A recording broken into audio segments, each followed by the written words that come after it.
Hello, hello. This is Simracing Corner, and look what I have here. This is a Fanatec Clubsport Universal Hub. I bought this second hand from someone on the race department forums. There's a really good marketplace on there if you're looking for second hand gear. It was a fair price, and this is the only bit of Fanatec hardware I currently own. I used to have a CSW 2.5 and also had the Universal Hub, and I had the BMW rim and the Formula rim and the pedals, and I had the whole lot, even the shifter. I sold that a long time ago, before I had the channel, to be honest, and when I went to my direct drive system, the Bodnar. And the reason I have this, even though I don't have a wheelbase to put on it at the moment, is I do plan to get the CSW DD when it comes out, and because this was, is an impulse thing, I saw it there, and I figured this would actually be, it would, well, I know it's going to work on it, that's without a doubt, and I figured I'd get it when it is there because it is a fair price, and it will allow me to then obviously add a wheel to this to the CSL DD rather than buying extra bits and pieces from Fanatec at the time, because it's obviously cheaper to buy something second hand. So that's the reason I got this.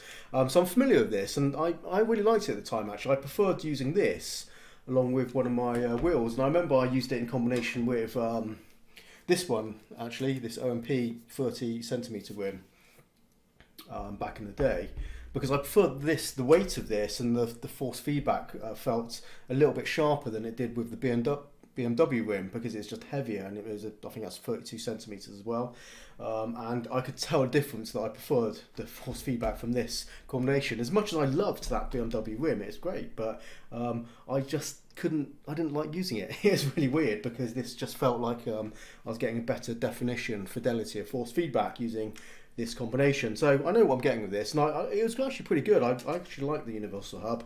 A quick talk about it, around it, although like I said, you can't buy this new anymore, but if you see it second hand, you may be interested in it. So let's have a quick look around it.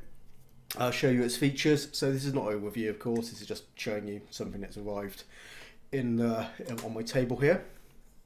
You get some alternative paddle shifters, so Formula ones, and you can see they screw onto here, onto the shifter paddle bit there, onto the mechanism, and so obviously it'd be quite short if you've got a small wheel, but what's installed on at the moment is these long arms, and what you can see is these paddle shifters can move in or out, so they're the furthest possible position at the moment, and you can see there are some spaces on there as well, in case you have a wheel rim which is very close in, a flat type of wheel rim. If you have a deep dish, then you can obviously remove that. In fact, what you can do if you have a deep dish and you need the shifters being closer in, you can just swap this around. You can flip it over effectively, and that can help, or put this on the inside and put spacers going that way. So yeah, it gives you some versatility. The shifters on here, they're just spring loaded, so they're pretty, you can hear that's just the click there is just hitting the metal, and they're solid, but they're not very interesting because they're just spring loaded, but they're okay. But there's plenty of mods you can apply to this, some real basically inexpensive 3D printed magnetic shifter mods, because it's steel. You can just you attach something on there, magnets on there, and it transforms them. So you can do it yourself if you have a 3D printer, or you can buy them on eBay. There's options out there, so I'll probably do that mod myself. In fact, I'll definitely do that mod myself. And the other kind of really cool feature of this is you can see, well, because this isn't tightened down at the moment, you can see they are attached to this front plate. The rest are solidly screwed down, but some of them are just a bit loose. That's okay. You just tighten it on the reverse. I'll take this plate off in a minute and we can have a look. But it does mean you can use it with any wheel rim, and you just basically move these modules around.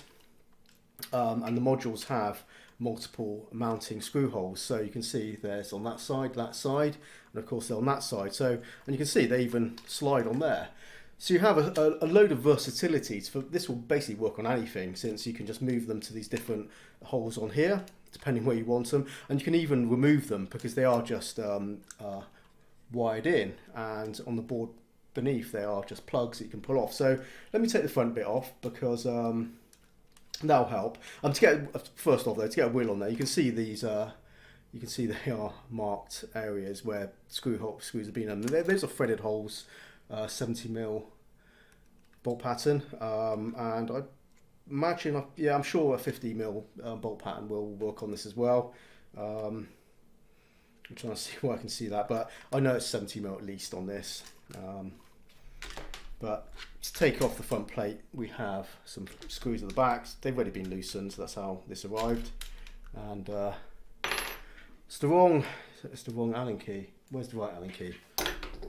Here's the right Allen key.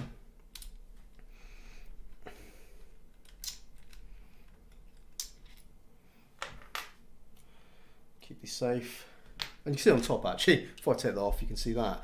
Those are Xbox controllers, but mapped buttons, but on PC, which I'll be using it on, you can just map it to whatever you want.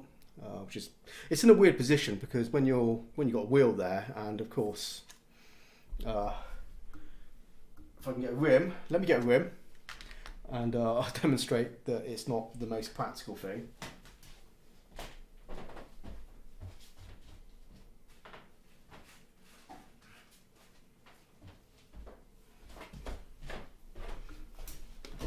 Okay, I'm back. Put a rim on there. You're going to see the wheel from this sort of angle. You don't really see the top of it, so you have to feel your way around the top. So I wouldn't say it's the most practical thing, especially if you have a full rim on there. How are you going to see that properly? It's there. I don't think it's really useful, but you know, it does have extra buttons on there. They're rubberized.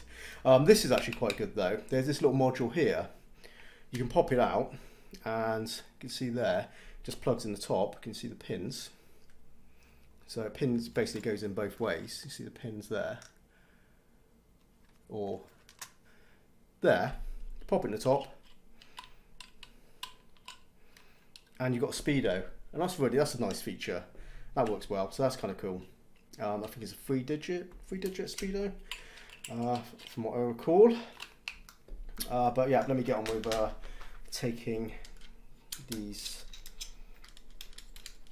screws out.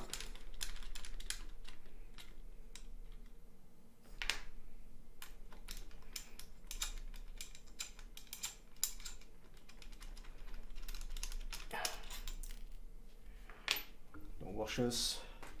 Is there a little one in there? No.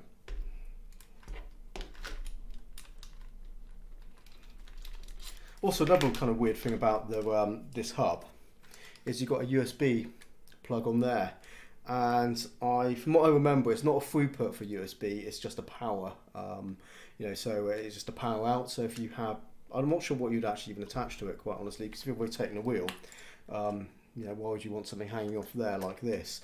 But you know, it's there to power something else. So whatever you want to do. I guess if you had a weird mobile phone, then and you mounted it there somehow, then you could power it as long as it's rotating on the same, you know, on the actual wheel itself. But yeah, it's an idea. I don't know if it's something they put in there for maybe extra accessories which never came out, but it does have that there. So okay, so we've taken out those 4 screws. And we can take a look inside. You can see the back of there.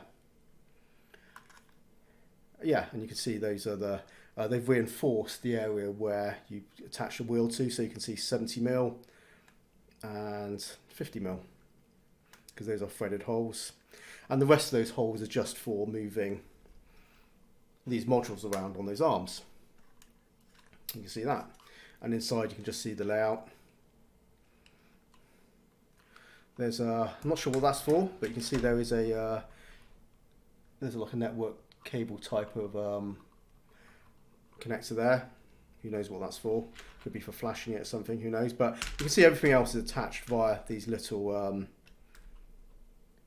plugs, and you just plop them out, and then you can just remove these pods if you want to. And yeah, simple as that really. And you can see there's channels on the side for the wires to go through. And there's extra plug holes for stuff. And they're labelled as well. They are labelled. It says, if you can see that, you can see the top ones. It says shifter, left shifter, right shifter there, and the rest is for the button pods.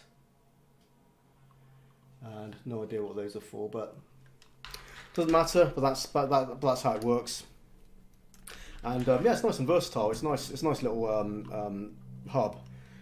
and this is all I need for my CSW 2.5. I don't plan to buy any more you know, Fanatec wheels like the Podium Hub or anything like that, because you could use obviously the Podium Hub, but this seemed to be perfect because it's obviously a whole you know, setup with the shifter paddles. You get the Podium Hub, you need to get the modules and all that sort of stuff, and it gets quite costly. This seems like to me like a sensible option for me for when I get my CSW DD. Simcat's having a moan on the background, if you can hear her. But anyway, guys, that's just basically show you this. It's all in bits. I need to put it together now. But yeah, it's a Universal Hub. Anyway, cheers, guys. I'll see you in the next one. Take care. Happy simming, and bye bye.